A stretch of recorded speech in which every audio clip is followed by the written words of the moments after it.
Actually, first of all, thank you for this amazing TV series. It was really amazing. And I wonder, were you a sci-fi fan when you were a child? I was not, and I actually hadn't even seen the original series. Ingmar Bergman movies. No, I remember we didn't have a television until I was I hadn't seen the original when Netflix approached me about doing the show, and so I didn't bring a lot of those preconceived ideas to it. But I mean, I knew there was a robot, and I had a kind of general idea of the show. And so I wasn't at all sure that it was a good idea to do a remake. But actually, I was so surprised that the script was just really well written and engaging and felt sort of like, I mean, it's a big fun adventure, but at the same time, there's this sort of reality to the relationships that I really liked.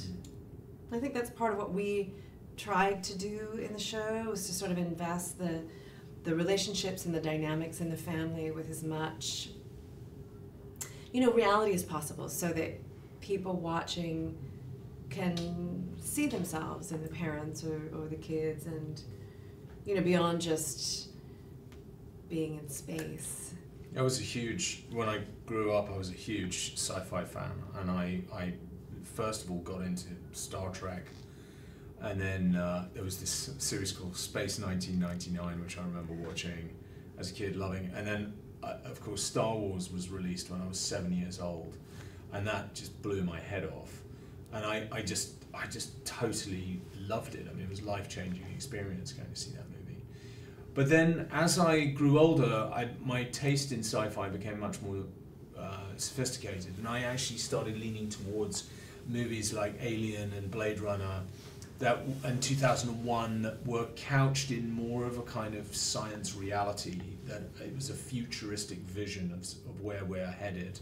And I think that what Lost in Space does is it manages to fuse the two together. So it is a fantasy and it's an adventure, but at the same time it has similarities with modern movies like Interstellar or The Martian, which are kind of couched in some kind of future reality that we might experience.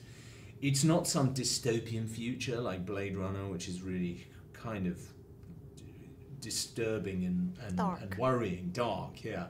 It's an aspirational future. It's about this survival, basically, of humankind, but also, most importantly, this family, and what attracted me is that it seemed to have some sort of reality, the family. You believe in them, and you believe in the future that they're in.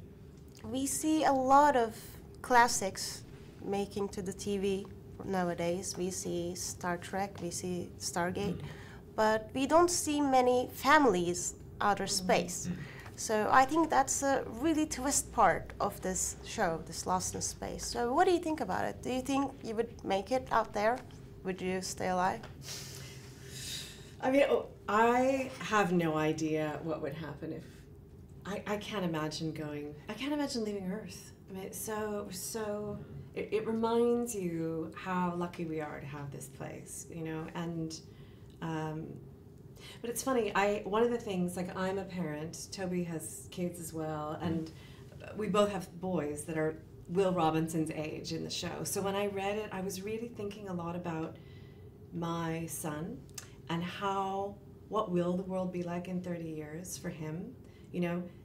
Our characters in this show, which is 30 years in the future, would be, I did the math once, basically if our children grew up and had children, they would be our age in the show, so having grown up at this time, if that was, the world has changed so much in the last 10 years. I mean, the iPhone is only 10 years old, and it's entirely changed our reality in the entire world, and for our kids growing up, they really are growing up in such a different place than the way I grew up.